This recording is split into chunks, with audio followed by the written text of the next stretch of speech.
Hey, everybody. Welcome to another Hanging with Hank session. And today I'm with a good friend I've known for a little while. We'll figure out how we first met each other. It's always an interesting thing.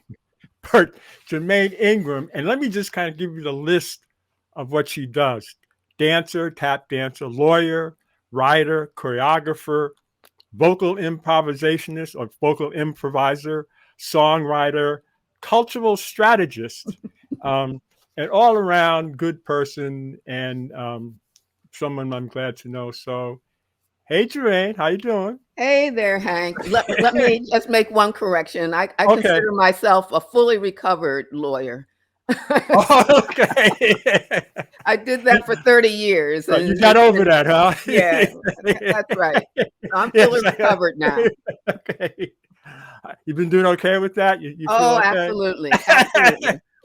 It's always interesting, so many artists um, start out in like a reasonable profession, you know. But Diane, I think was a Sure. social worker. Um, Somebody else I was talking to, well, Jermaine Goodson, who I interviewed, I Mm-hmm. think had studied sociology and stuff, Mm-hmm. So, and I perform and stuff, but I wanted to be an architect. That's what I started out to study in Gotcha. school, and then got in TV production. So it's all good. So yeah. So speaking of that, the attorney thing, my earliest memory of you years ago, I was watching TV, and some local station had like a short film that I caught by accident, and it was about this tap dancer who, this young woman who was a lawyer, started working with him to study, and it was about you and LaVaughn, and that's the first time Oh, I wow. was a real LaVaughn Robinson. Does this trigger off any memories in terms of? None at all. Yeah, it was. It's like so many things I watch, and I was trying to find it, but I just remember, and it was either this interview or another one. Correct me if I'm wrong. He like had you show up at a certain time just to make sure you were committed. Is that Right. That sound Yeah, correct? that Yeah. was really early on, and I And we're guess talking about LaVaughn Robinson, a great tap dancer that we'll get into a little bit more. Well, go absolutely. go ahead. Yeah, go ahead. Yeah, my teacher, mentor, dance partner. I met LaVaughn in 1980. And, I just been kind of wandering around Philadelphia trying to find a tap teacher that I wanted to kind of look like or sound like, with no intention at all of doing it professionally. I'd been a lawyer for about a decade by that time. Mm. And I mean, I could barely do a time step at that point. And so I just harassed him until he agreed to teach me. But, I guess he was going to challenge my commitment. I had to meet him at 7 o'clock on Saturday mornings for, for a lesson. So that was my indication of my commitment to, and my investment in this art form. But what led you to want to do tap? Was it because you'd seen it, or you were Well, not of happy course, being a lawyer? I What saw it with. as opposed to anything else? Yeah. Yeah, I can't really answer that question. Why in my 30s I would want to start taking up tap. Of course, I saw it when I was growing up, Hmm. um, live and on television. The Will Maston Trio and Peg Leg Bates and Hmm. Bill Robinson. Yeah, so I saw all those folks on TV, but I came up at a time when Black parents were really kind of ambivalent about having their kids take tap, because for many Black folks that was a throwback to vaudeville and to a history that they would just as well forget. Hmm. Um, but there was something about it that captured my imagination, and someone told me about you know LaVaughn Robinson, someone who had just returned to Philadelphia from a number of years in Boston, and that he was teaching. He was teaching a master class at a high school in, I think, West Philadelphia Catholic was where he was teaching this master class. And I went and I said, okay, that's what I want to look like Hmm. and sound like. And so, that's what started my drive to work with him, and started our career together, which lasted, well, we worked together for 25 years, and almost up until a few years before he died. And that's probably how I guess I met you somehow, some tap thing involving him or whatever. Yeah. So in your earliest memories working with him, do you have any memory of what was some of the difficult stuff to finally get in your body in terms of the steps, or It certain things just come natural? It was all hard. And you might know that LaVaughn danced without music. He called it sound tap dancing. So whereas in most classes that I'd been to prior to working with LaVaughn, they used music, but for him, the music was in the rhythm.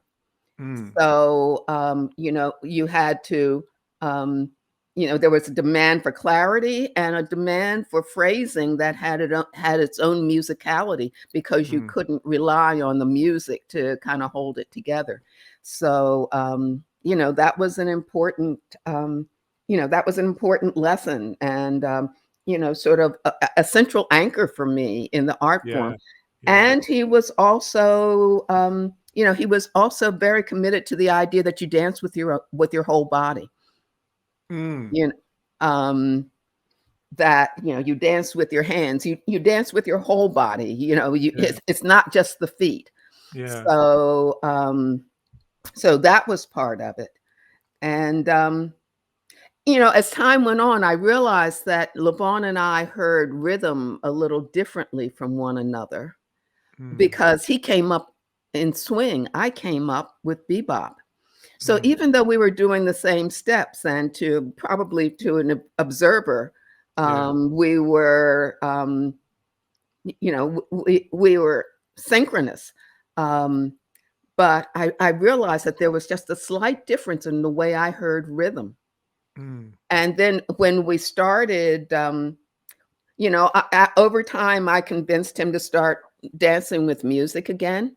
I would tend to, select music that was from the bebop era, and we would, take choreography that he had done with previous partners to swing and put it to new music. So it's interesting. Then the mutual influence. It's kind of like both of you are learning from each other in an interesting way. Because and that's one of the things I loved about him, that he was open to that. He was certainly my mentor, and he took on that responsibility, but he consistently said to me that I had to find my own voice. And he consistently showed an openness and willingness to to sort of hear my perspective on things. Yeah, it's interesting. We talked about using a full body. I studied tap as a kid, and then not just something to do as a career, just she studied tap, and that was really good. And then in my late 20s, I got back into it. The same thing. I was looking for the right person, to study.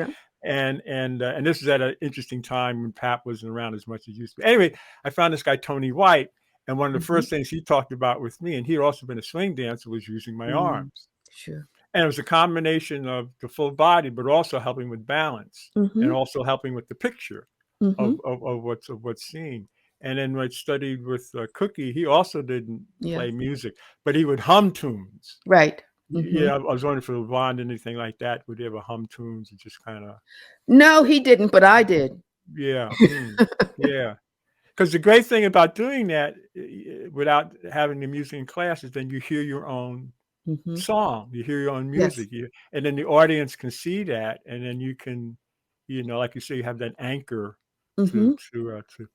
And the other interesting thing, Philadelphia, Philly, that's like a capital of like, Yeah, exactly. I mean, did you know a lot of that at the time? Did you learn through LaVaughn, like what was the history of Philadelphia? How much did you know at that point in terms of music and the dances that came out of there? Oh, sure. I mean, he was constantly talking about the dancers in Philly and the, just sort of the vibe. Mm, He said that tap dancers in Philly at that time were a dime a dozen. And, mm, sort of all the clubs had tap dancers. When he mhm. became a professional, he would make the circuit of clubs around the city. So he might do three clubs a night with his partners. He Wow. started one, do a set, go someplace else, do another set, go to another place, do another set, and then go back to the first place Wow. and do another set. So, having, tap dancers in the jazz clubs. And of course, at that time, Philadelphia was just replete with jazz clubs. And it's just a heartbreak that there's so little evidence of them in Philadelphia now. Yeah. They've been demolished. But that was part of the ethos that you had tap dancers on the on the stage. But he also complained about the fact that very often, he and his partners worked with charts. And in fact, I mean, he had some charts that were, that were written by, he had one that was written by one of the Heath brothers, by Mm. Jimmy Heath. Jimmy? Yeah. Mm. And, but he complained that, he put his charts up on the bandstand and the musicians would just ignore it. And he particularly complained about John Coltrane, because he said when he'd walk into a club and see John Coltrane on the bandstand, he knew it was going to be a hard That's night, because Coltrane wasn't going to play Coltrane anything was like just you going to be expect. trained. Yeah, He was exactly. just going to be Yeah, this, he this. was on his own train, right? Wow. So, you're working with LaVaughn, uh, and, you've done a lot of different things, and in the past few years, you can talk a little bit about these different projects you've been into. And I've often wondered, did a lot of that emerge from the work you've done with LaVaughn, or is it a combination of interests you have? Because, I mean, you've been to Brazil, you've done these different projects. I mean, some of these things you've been up to past few years, what has it been? And was there a foundation that came out of TAP, or was this interest you had? Well, some of the things certainly came out of TAP. The oral history project that I did on senior African American women tap dancers in Philly came out Mhm. of my interest in tap and being introduced to introduced to Philadelphia tap dancers by LaVaughn and by Cheryl Willis, who was getting her PhD in tap at Temple at the time, Mm, and had relationships with some of the senior women. mm. So the oral history project that became the video documentary, Plenty of Good Women Dancers, came out of, yeah, exactly. Came out of Just so happened to have it. came out of that association. And then in about 2012 to 2013 or 14, I was collaborating on a project with the saxophonist and composer Bobby Zankel and John Dowell, a visual artist. It was a project that was about the president's house, which was the first a White House. It was the executive offices and residence of George and Martha Washington. And Wow. so I was working with them on developing a full evening work of original music, original dance, and animated projections that spoke to the internal lives of the enslaved Africans that served in the president's house. So yeah, that was a project that came out of, it came out of my background in tap, but it also came out of my interest in African American history rooted in Philadelphia. Later, I did a project that where tap was a significant, a significant portion, but other types of dance as well that spoke to the establishment of the African American Church, the AME Church in Philadelphia in the late 1700s. We called it Where Heaven's Dew Divides, because Richard Allen and Absalom Jones, who started different wings of the African American Church in Philadelphia, were walked out of the white Methodist Church because they weren't the African Americans had helped to raise money for a new balcony for the church, St. George's Church, and when they went to pray in a certain area of the church, the trustee told them that they couldn't be there, and according to I guess some of the archives from Richard Allen, he told the trustee that they would finish praying and then they would get up and trouble them no more. And so there was this mass walkout of the African Americans from that church. And then they began to establish their own churches, the African American Methodist Church and the African American Episcopal Church. Wow. And it's interesting because my interest in tap connects to my interest in African American performance history and African American culture, which then leads into the African diaspora and everything else. And you've been to Brazil, right? Right. Yeah. I was in Brazil at the end of 2014. I had a 2-month residency there with the Sakata Institute on an island in Bahia called Itaparica. And at that time, I was just really fascinated with this idea of Yoruba performative culture, and this idea of how many expressions of Yoruba spirituality and performativity were in Philadelphia, from Brazil, from Puerto Rico, from Cuba, from Haiti, from Jamaica, from Trinidad, all of these, distinct expressions of Yoruba clustered in Philadelphia. And so, I'm asking, what is the impact of this cultural influence on the cultural landscape of Philadelphia? And also, how does being in Philadelphia, it's sort of this aggregation of Yoruba, of related Yoruba practices, how does that influence the evolution, and the perpetuation of these practices? And sort of this idea was put into my head that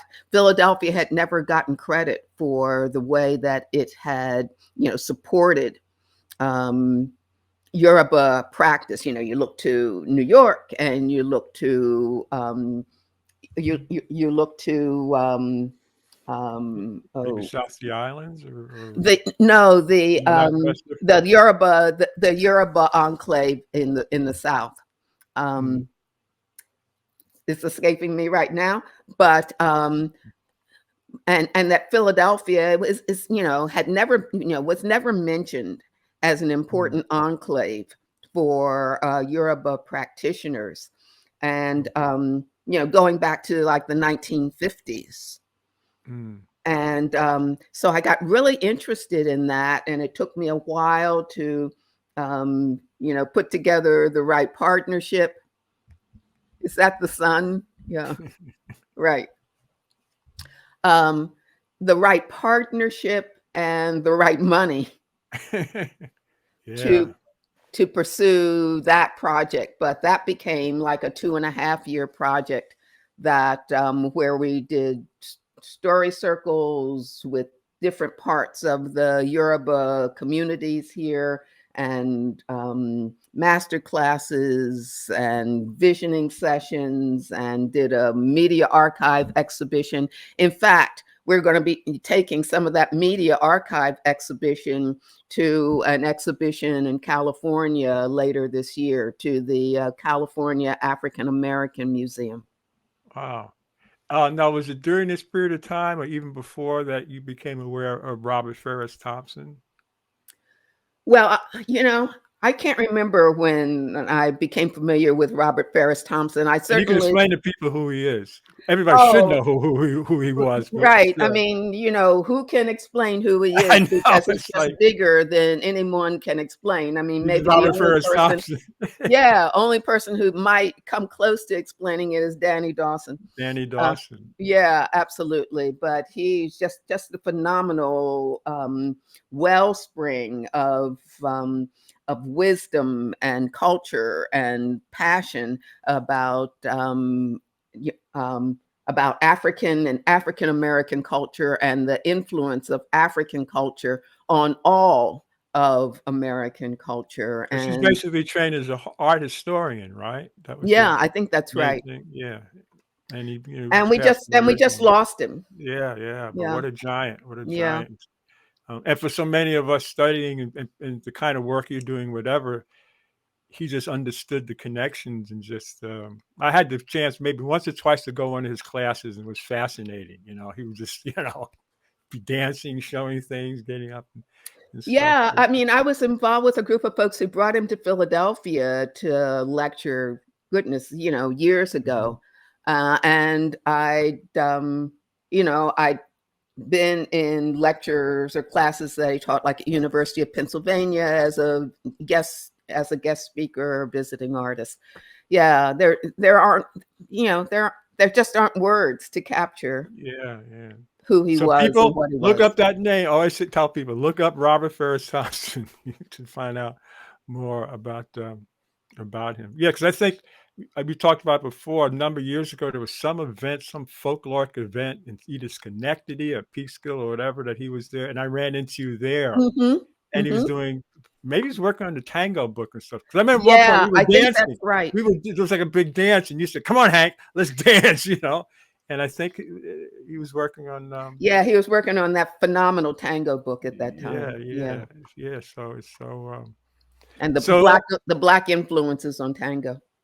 yeah, and his book African Art in Motion is like the Hmm. classic thing, And which I Xeroxed the entire oh book. goodness. Nobody's watching this, so nobody should don't let the word out, But And no, Flashes of Spirit. I mean, that's what started it for me. yeah. Flash, I got it here somewhere. I was in a bookstore somewhere, and I saw this book, and it's on my shelf, but I can't grab it. I saw this book that looked fascinating. I just grabbed it and read it, and then I told a friend of mine, and I said, "He said, who's the buyer? Oh yeah, Robert. He's the dude. Whatever. He's a Yoruba priest and whatever. Oh, yeah, he's a white Right. guy. What? Yeah, and he knows everything. It's like wow. So that was the foundation. So we're kind of like the disciples trying to keep it going. Um, so Yeah. a Well, major, he's left yeah. footprints so many places. I can't imagine that his memory is going to go away. Oh no, yeah, it's just something else. So you've been doing all this work, and I understand the. Recently, I was looking at part of plenty of good women dancers, and looking up Hmm. to some of the people there and some of the women, and there's somebody in particular you've been kind of doing some research on, a woman who's a dancer that I think was one of the people LaVaughn first told you about. Can you go Oh, into? absolutely. And she's she's the reason we're having the impetus for this conversation today, Louise Madison. Mm. And I first learned about Louise, who came up in By the Philadelphia. way, the impetus is I like talking with you too. So I love to hear about Louise, but go ahead. Yeah, it was when I was doing this oral history project that that LaVaughn started telling me about Louise Madison, about whom I'd never heard. And Mm. he told me this really incredible story about how he was, like in his teens, busking with a buddy of his on South Street in Philadelphia. And sort of an older local tap dancer came by and said, "Oh, y'all think y'all can dance, huh? Well, let me show you a tap dancer." And so he told them to get in his car. He drove across the bridge to Lawnside Park. That was just over the bridge from Philadelphia, and at that time was really a very popular African American entertainment enclave. There were jazz clubs and barbecue joints and ice cream parlors and I think a Ferris wheel or something. But it was a place where people from South Jersey and from Philadelphia, African Americans, would go on Saturday, Friday nights, and it was where very often musicians would go after hours to jam. And so LaVaughn told me that this tap dancer, Cy, took him and his buddy over to a club in Lawnside Park and sort of set him up in the back with a ginger ale with a cherry in it or something. and they sat there and waited for the show to start. And he said that when the show started and Louise Madison came out, I mean, it just blew his mind. Here was this woman in white tails and a white top hat, dancing in low shoes, and he said doing more dancing than the law allowed, dancing like a man, throwing down all kinds of rhythm. There just weren't accolades high enough for him to describe his fascination with her. So I started asking other people in this oral history project, men and women, and these were people who were sort of pretty much Louise's peers. Louise died in 1971. She was born in 1911, died in 1971, and the people that I was interviewing in like the 1980s, early 90s, were in their 70s and 80s. But, all of them talked about what a phenomenal dancer Louise was. And nobody could understand why there wasn't more recognition, why there wasn't more written about her, why there was no footage of her that anybody could locate. And that became just sort of the seed for me of what's been, like a 30-year adventure to find out more about Louise. And well, it's been kind of off and on. There are times when I would really kind of dig into it, and then other times I'd be off on some other project or jaunt. Mm-hmm. And but I was helped immeasurably in my research by meeting Louise's granddaughter. Mm. I got this phone message one time. I'd written an article that I called "Imagining Louise" for the Philadelphia Folklore Project's journal, and I guess Carol Tompkins, Louise's granddaughter, happened to see it, and she contacted the Folklore Project wanting to get in touch with me because she wanted to learn more about her grandmother. And so we connected. I responded to her call, and she told me that she wanted me to help her find out about her grandmother. I said, well, I need you to find out about your grandmother. So we kind of teamed up, and I would share my research with her, and she talked to me about what she recalled of life with Louise when, growing up with Louise. And but she didn't know much about Louise's performance career, and that's what she really wanted to know more about, who she was as a professional artist. Wow. So as you're doing this, and it also connects to the documentary about the women dancers, there's a whole breadth of information about these women who were doing chorus line dance. Mm-hmm. I mean, which the realities might contradict a more stereotypical image people have of these chorus line. I mean, what are some of the things that you were discovering and realizing in terms of the Well, contribution, what they were doing. yeah. I mean, as I was doing this research on Louise, um, I began to sort of reframe the research question because it got to a point where I felt like I probably gathered as much biographical information as on Louise as I was going to get. And but then I saw this, and I sent you a copy of the language. This I started reading Sadia Hartman's "Wayward Lives, Beautiful Experiments." Matter of fact, there's a quote from there I love, which I'll mention in a minute. Yeah, But go ahead. Yeah, yeah, just I got to incredible get that quote. book. Wow. Yes, you have to get the book. It's Yeah. it's been in paperback for a while now. So I have a hardcover copy and I have a paperback copy. But I want to pull up.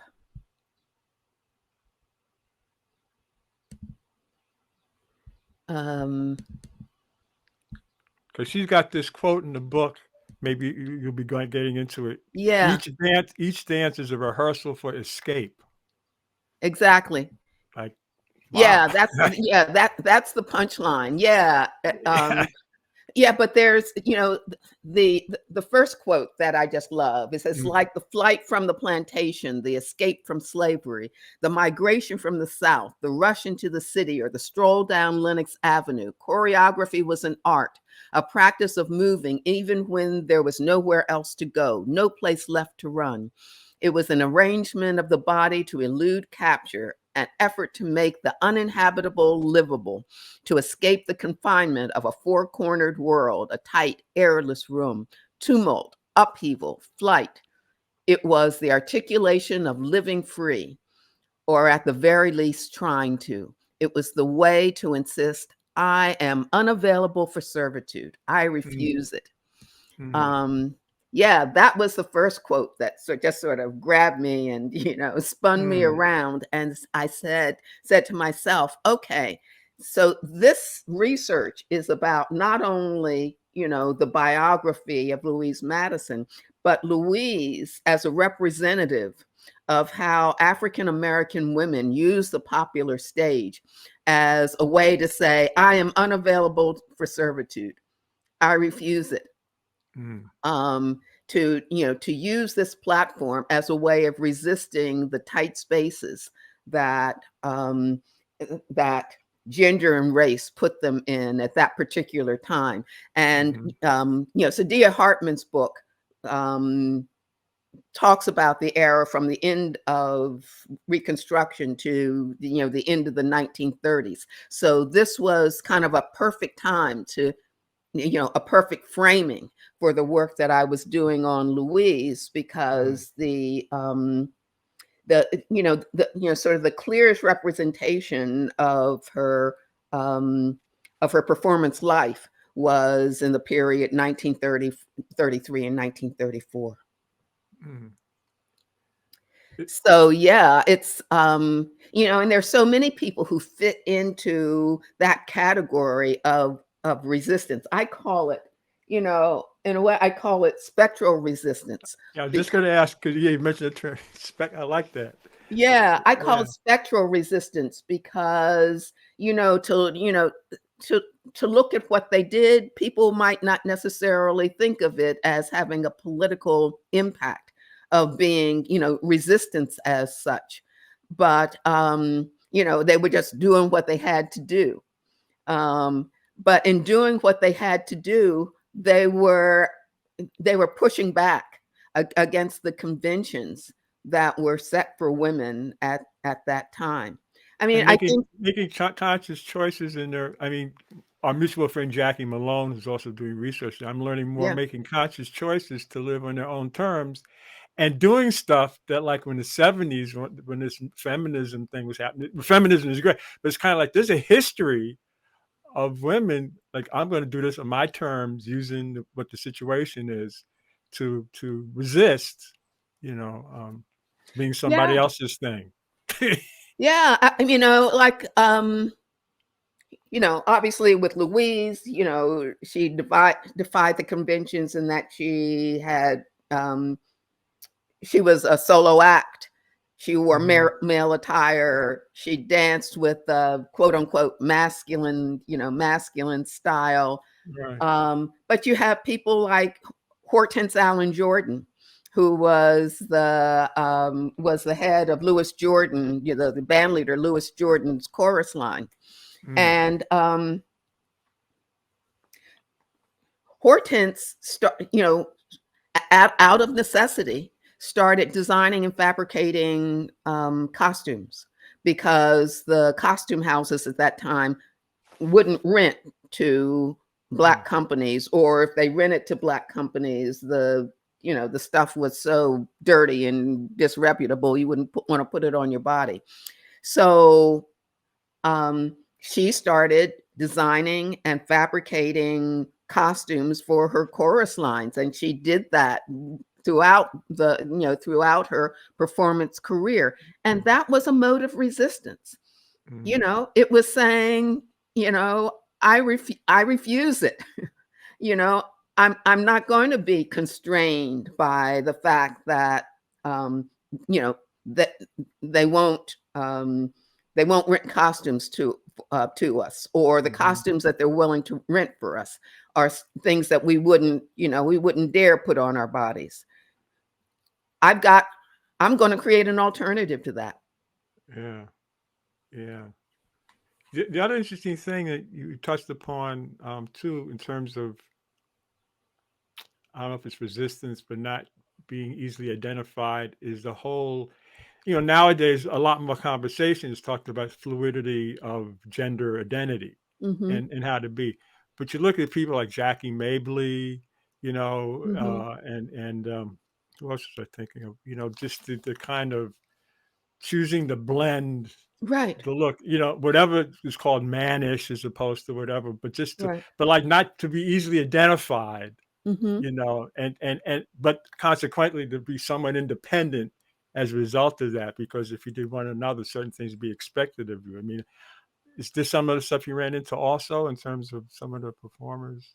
Well, certainly. I mean, as I've done this research, I realized that there was gender fluidity among a number of African American women performers. That's some of what Saidiya Hartman's book deals with. The Black women saying, you aren't going to tell me who to marry, you aren't going to tell me whether to marry, you aren't going to tell me who to love, you aren't going to tell me I gotta have children, you aren't going to tell me any of that stuff. And that was that was a mode of resistance that just they were called wild and wayward as a result of that. It wasn't seen as self-possession or resistance. It was seen as Black women being wild, wayward, and crazy, and uncontrollable. In contrast to being kind of set and or just fitting into the conventional molds. That's one of the that's an area that I've been sort of researching in my research on Louise. Sort of what were the alternatives that Louise was rejecting? At that period of time, domestic work was the principal mode of employment for African American women. That some of them worked in clothing factories or tobacco factories. I'm looking primarily at Philadelphia now. I typically sort of focus my research on Philadelphia, and so I was looking at looking in the archives for information for around domestic work for African American women at that time. And there's a wonderful oral history project called Going North that's housed at the University of Kentucky and also at Westchester University. And it's these, testimonies, these oral histories, part of it of women who had come up from the South to Philadelphia, and what the plight was for them as as a domestic. And several of them were talking about how in many ways it wasn't better than slavery, and in many ways it was worse than what they encountered in the South, because in the South, the people that they worked for often considered them part of the family, for whatever that Right. Yeah. that meant. But in the North, the women that they worked for, treated them, all they were interested in was getting as much work out of them for as little money as they possibly could. And it was, just a horribly demeaning way to live. They were separated from their children if they were doing, if they were living in. So they were separated from their children, maybe could only see their children once a week. They made low wages. And once the Depression started, the wages were, by half very often. And there are also accounts of how African American women in northern cities would stand on street corners, and white women would drive by and offer them days work. And they called it the slave market, because that's what it was evocative of. Yeah, this is interesting. Also, looking at some of the links that you sent me, and in research I've kind of done, and also starts to make me think of movies and Black actresses. Nina Mae McKinney or Freddie Right. Washington, in terms of not only the roles they could or couldn't do, but then, there's a popular movie out now, Passing. Yeah. And the whole idea of the color line and how that's negotiated. I mean, how did some of that fit into what you've been looking into, Yeah, I mean, as I looked at the context in which Louise lived her life and performed her career, this issue of colorism came up multiple times. Of course, Louise, why don't you show that photo of Louise? Let me see. Let me find what I have here. The one with the arms out to the side. I have that. Yeah, that one. Yeah. Yeah, that's one of two photos I have of Louise during her career. This one is a lobby. She's inscribed it to Ludi Jones, who was in the chorus line of the Blackbirds review of 1934 in London, where Louise was at the time that she inscribed this photo. And she's encouraging Ludi to develop a specialty act so that she can graduate from the chorus line, which Ludi did after she left Blackbirds. Wow. Well, and that's a photo. The woman on the left is Louise's mom. I mean, there's something just, very statuesque about her. And, I can see the, sort of the sense of. Now, who's who on the you say on the left is on the left? Yeah. Okay, the woman in the left. dark dress. Okay. That's Louise's mom. And so you get a sense of the kind of physicality, sort of where Louise's physicality comes from. And that's Louise on the right then? No. Oh, okay. No. Louise isn't in this picture. Oh, okay. I don't know who the woman is on the right. All right. Okay, just to clarify. All right. Wow. Yeah. Now you mentioned Blackbirds. Yeah, Blackbirds of 1934 was one of several productions by the white producer Lou Leslie. And Lou Leslie's Blackbird Productions was a platform for many African American performers. I mean, people like Bill Robinson and Adelaide Hall and Duke Ellington and the Ananias Berry. I mean, the list goes on and on. Yeah, because I think the Blackbirds 1928 might have been when Bill Robinson really Yeah, hit it big or yeah, something. I seem to exactly. remember doing. It's funny when I first did this research. I was in my 20s, right, and I used to talk about it, and I would say, and he was 50. I'm 27 going, he was 50 and became a big star. Like, he was an old guy. No, I think, go let back me go back. to the previous one. Yeah. Okay. No, I mean, one of the things that's really interesting about this Yeah. is just the stereotypes, the racist tropes that Mm, are evident in this is a playbill cover mm, from the it played at the as you see, it played at the Coliseum in London. But just the racist tropes there. That there's Mammy standing at the top of yeah. the building Yeah, to see a little better. Yeah. with her arms thrown high, and blackface and enlarged red lips. I mean, it's I know a- the red stands out. yeah, absolutely. And I guess one of the things that strikes me as an irony is that this place where that was replete, the popular stage that was replete with all these racist stereotypes, was nonetheless a platform for Black women to resist the Mm, constraints on them that were leveled as a result of their race and gender. So yeah. even in the context of this racist of this racist environment, Black women found a way to Find a way find a modicum of freedom. Oh, yeah, and I this is, wanted to read oh, to wait. you. Okay. Yeah. Yeah, just last week I came across this really wonderful quote from the poet Rita Dove.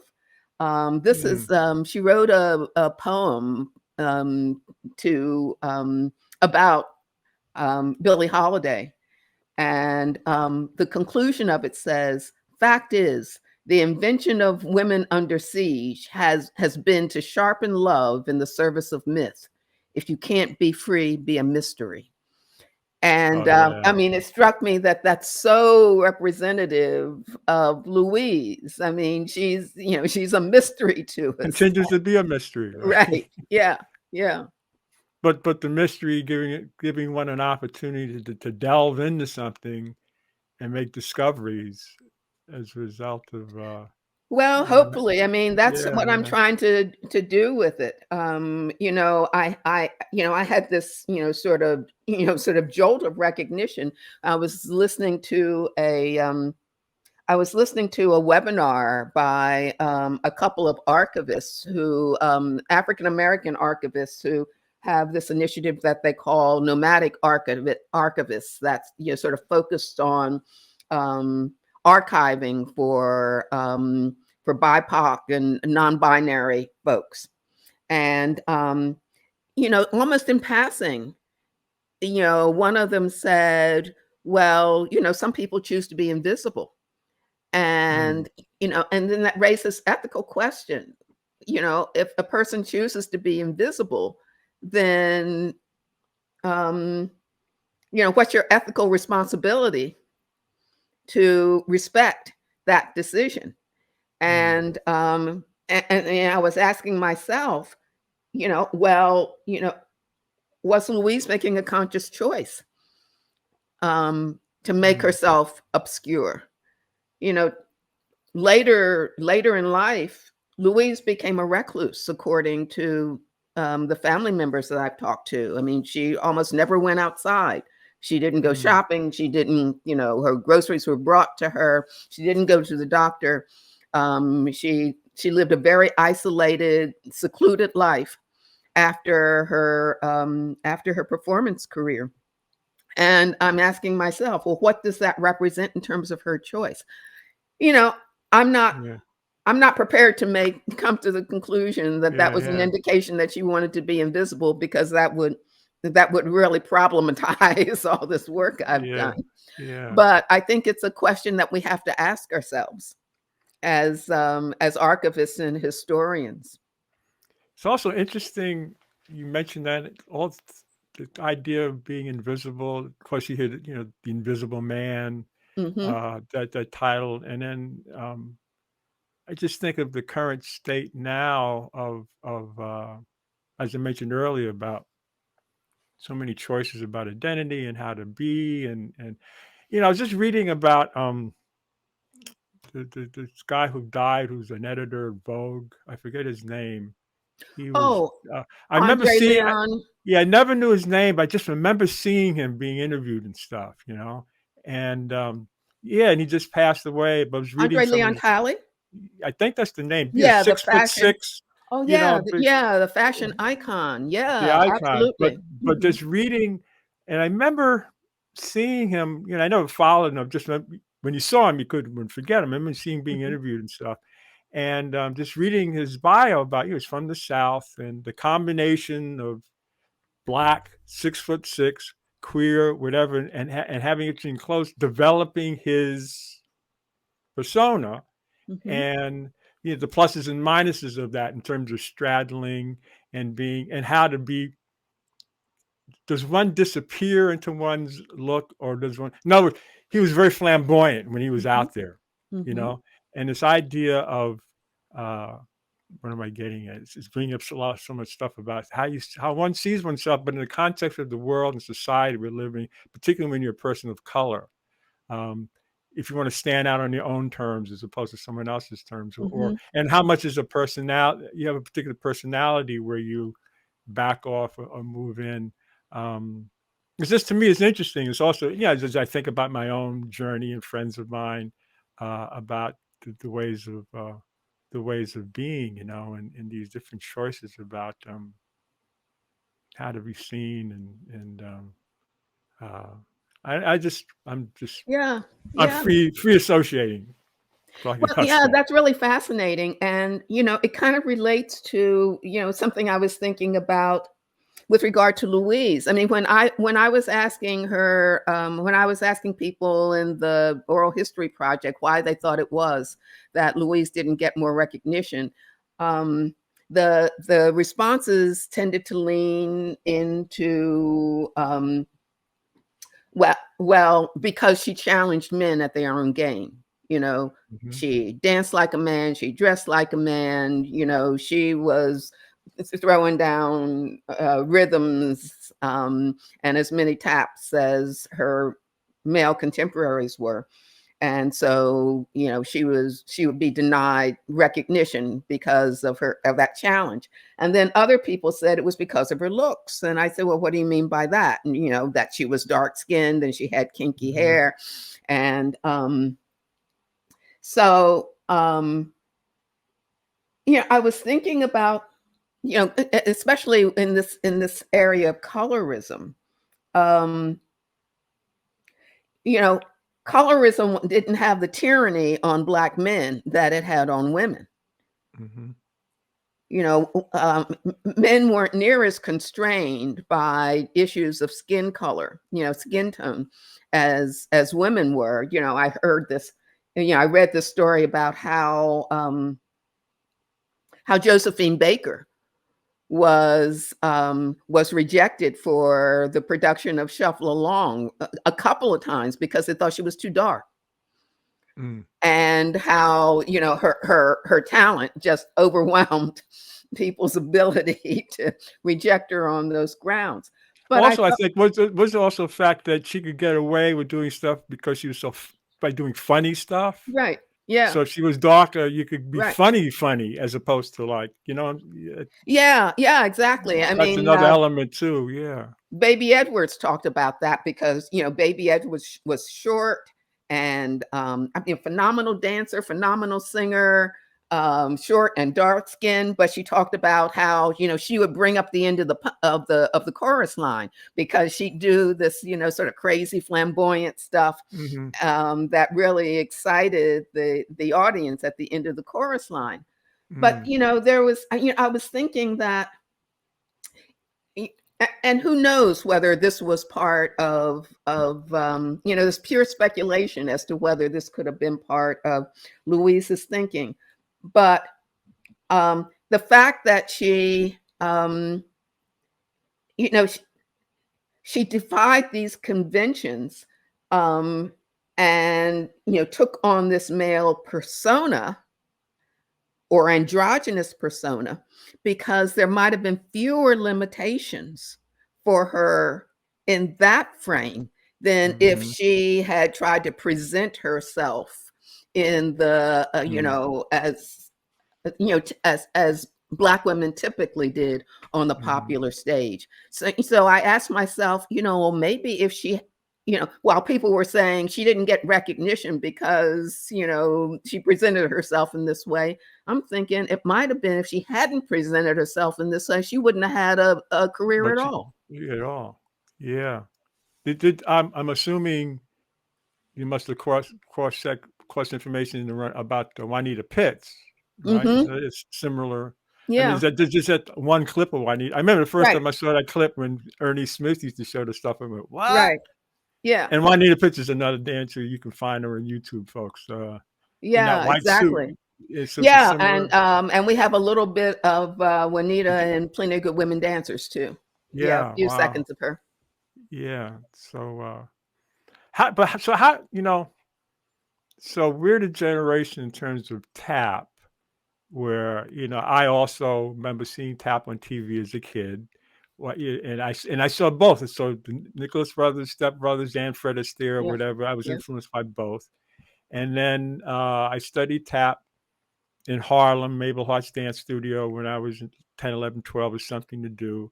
And then didn't do it for a while because I was on a different track. And then going into the 60s or so, it's not that all Black people were involved in tap dancing, but it wasn't as out there as it had been. And the more radical people, it was about entertaining the white man.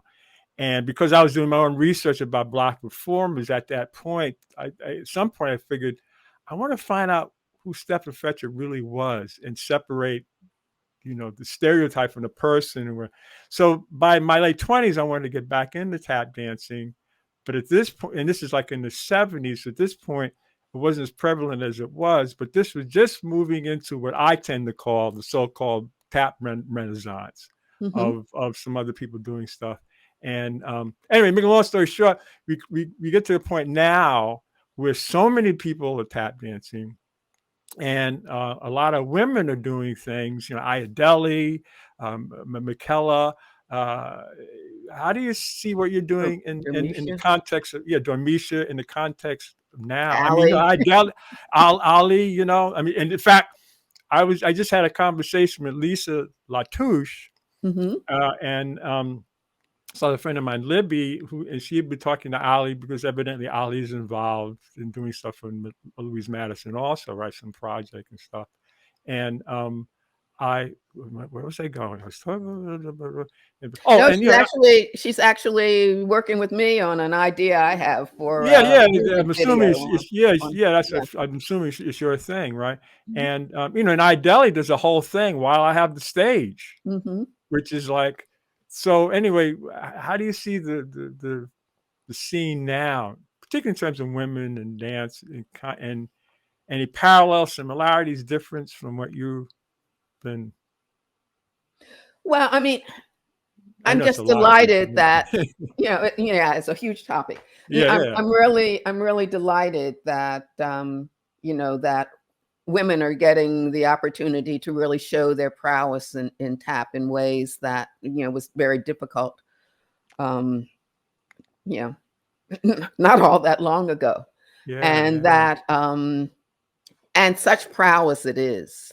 I mean, just incredible musicality, not just feet, and not just flash, just incredible musicality and imagination about how to present this art form. I always, said to, young people who are dancing, you got to dance about something, there has to be an idea behind it. It isn't just why are you on the stage? Moving your feet and, Yeah, you can hold my interest for 3 minutes by doing, some some flashy step. But after Yeah. that, I want to see some I want to hear something. I want to see something that has substance and content. What's And the it's just really story? beautiful Yeah. to see these women really, sort of doing it in that way, coming at it with, really powerful ideas and coherence. And what's interesting too, I mean, the fact that last year the Joyce had like 4 different tap Hmm. companies as opposed to the one thing every year. But it also seems we're talking about colorism, but also feel another issue that's still floating around, particularly with women, has to do with body size, Yeah, body image, yeah. and that's weight and stuff. What's the name of the woman? There's a clip of her that dances. Oh yeah, Uh, uh, uh, Cora uh, Red. there you Cora go. Red. Yeah, yeah, Hmm. yeah. Hmm. To be self, but that's another. Some people running into Hmm. this issue now. And so it's so interesting. So much. I'm Oh still learning yeah, I from it. mean, there are so Yeah, many tyrannies. yeah, yeah, yeah, yeah, yeah. I mean, it's really. So I think the kind of work that you're doing is, and again, some of us who I often talk span a certain time, from when there wasn't much happening, and the fact that you've done a lot of different kind of performing things. You're not just a tap dancer. You've done investigation into other things with your voice or whatever, just in terms of being on the stage, which I think is important too. How much do you in terms of your own, I don't know, lineage or history or your people or whatever, what do you feel of that in terms of like genealogy or stuff you feel that's in you, any strains in terms of suddenly you go, wait a minute, that reminds me of my uncle or my aunt, or I don't know. I really don't have much touch with with that. My in Mm, my family, we were constantly listening to jazz. My uncle had an extraordinary collection of 78s mm, um, that we listened to all the time. Um, and I think, you know, folks in my family were musical. Um, I have a um, I have a brother who passed who was a singer, and a brother mm. and sister um, who were musicians at one point. I mean, studied, um, had advanced study in music. But I don't know where this where this craving came from, and I can't point Yeah. to a particular person in my family background that I Mm. might have inherited it from. Maybe that's my next research project. Yeah, right. On you, right? It's kind of like, there's a couple of images just want to get to here. I know I started to show this, which is a Yeah, program, right? From, this is a program from London. I think if you can enlarge it, yeah, yeah, you can see where Louise is. Mm, mm. yeah, I think the Yeah, slide it said it was a Blackbird program. yeah, with the Blackbird's Beauty Chorus and the world's greatest female tap dancer, Louise Madison. Yeah, Mm. And yeah, this is a promotional postcard yeah, from wow. that production. Blackbird's popping out of the tank. Edith Now Wilson? this isn't Louise. Yeah, I think Edith This is Wilson, Edith I think. Wilson, And she who was Edith Wilson was a singer, and she also was a dancer. She did things like the Black Bottom on stage. She was part of the cast of Blackbird's 1934 with Louise, and Edith had a really really varied history. She was the first person to perform what did I do to be so black and blue on stage? And later in her career, she became a personification of Aunt Jemima. Looks like what this photo is, right? Right. That's exactly what it is. Yeah. Yeah. Did she live overseas, or am I thinking someone else? Maybe I'm thinking Not, Adelaide Hall. yeah. Yeah. And Valletta Snow. Yeah. Valletta Snow spent time in Europe as well. Yeah, I think Charles Cookie Cook was my mentor, tap dancer, had a trumpet that was Valletta Snow's trumpet. So this this back is in Harlem. This is when the cast of Blackbirds 1934 first got back from Europe, and there is Louise on the bottom right. Okay. Wow. Wait, I had another. Oh yeah, this. Yeah, and these are you see here Ludi Jones. She's in the back row on the right, with the beauty chorus of the Blackbirds beauty chorus. And I just wanted to show this shot of you and LaVaughn Robinson from when you were all performing together and stuff. That was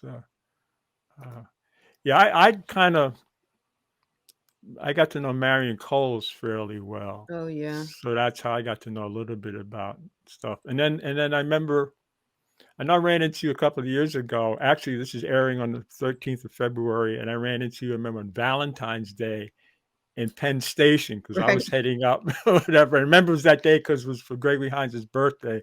I was doing some of that.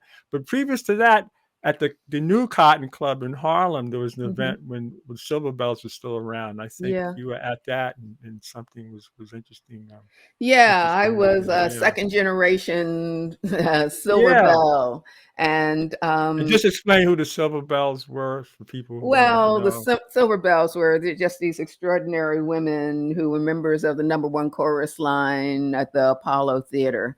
And one representation of their resistance is how they struck the Apollo over the conditions under which they worked for like no money and 30 rehearsals, 30 shows a week. I mean, it was just insane. And the management simply refused to negotiate with them. And then they walked out. And within about a day, they were able to, to strike an agreement that gave them a little better conditions under which to work. But, for a variety of reasons, what happened with, jazz clubs and, raising families, a lack of opportunities, raising families, parent illness. There are a lot of reasons that those women left dancing. And then later on, with Jerry, with the help of Geraldine Fitzgerald, they came together and started, creating new and dusting off their old choreography and performing together. And they became the Silver Bells. And what an extraordinary group they were. And Jerry, in an effort to make sure that choreography was perpetuated, brought together a group of us to learn that choreography. So I'm happy to say that I have some of that in my body still. So you're the dun dun dun dun dun dun dun dun. The dancers only, right? Because some of us got to learn. I'm humming this tune for dancers only. Jimmy Lunsford, right? Right. Yeah. And now, what's this? Did he write it for them, or they created it for? I don't know. I suspect that. I don't exactly know. But anyway, there's a routine, and in the late 90s, when I was doing my series Story of Tap, and I knew Marion, Marion and Buster were guests one of my evenings. And anyway, Marion taught me the routine. She did one, and there's another routine. And then there was a big show that my good friend Lorraine Goodman did, Vaudeville 2000. And a whole bunch of us did this for dancers only Oh, nice. chorus routine. And the interesting thing about it, this is when Buster Brown, who I talk a lot about, was running his tap jam. And both Buster and Marion, like in the mid 80s, and I've told the story over and over, we'd be rehearsing with Marion this routine. We'd be tired. And then we'd go, Marion, don't you want to rest? No, let's go. You know, she was like, and her big line was, I'm not buying it. I'm not buying it. And she would, but, you know, meeting these people, you know, instilled in us what the form Oh, was about. yeah. I mean, But the history, you know, and the fact that left the house looking sharp, you know. Marion was just a gem. And I mean, just in terms of her, her generosity, her humanity, and she had jazz in her body. I mean, every bone of her spoke jazz. Yeah. She would talk about, like, I went to some event and she said, I like your jacket, Hank. You know, I like that look. So, well, I have this one little thing that I mentioned to you before that I guess I'll show for people to get a chance to see LaVaughn and Jermaine dancing back in the day, right? This is something from Colorado. Yeah, sometime in the 80s, I think. Sometime in the late 80s. Let me see if I get this together. While you're doing that, can I read this other quote from Sadia Hartman, the one that the end of which you referenced before? Well, yeah. Go ahead. Yeah, this is from Sadia Hartman's book, Wayward Lives, Beautiful Experiments 2. Says, it didn't matter whether it was a basement dive or a music hall. In its broadest sense, choreography, this practice of bodies in motion, was a call to freedom. The swivel and circle of hips, the nasty elegance of the shimmy, the changing same of collective movement, the repetition, the improvisation of escape and subsistence, bodied forth the shared dream of scrub maids, elevator boys, whores, sweet men, stevedores, chorus girls, and tenement dwellers, not to be fixed at the bottom, not to be walled in the ghetto. Each dance was a rehearsal for escape. Wow. Now take that. Take that. So, so speaking of escape, let's check out a little bit of dancing. All right, come on.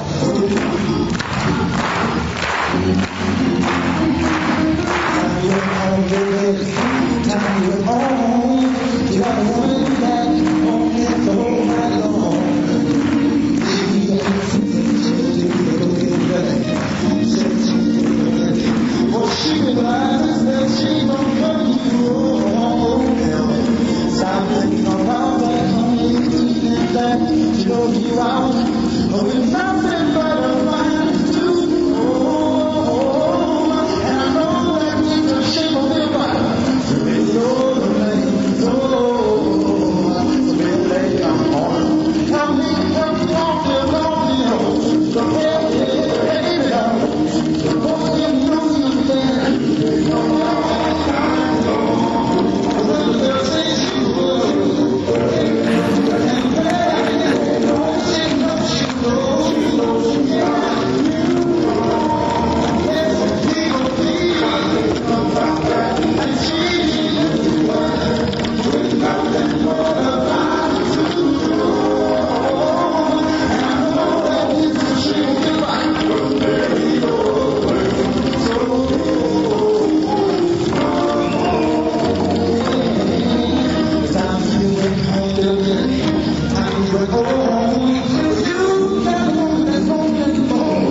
Thanks for showing that, Hank.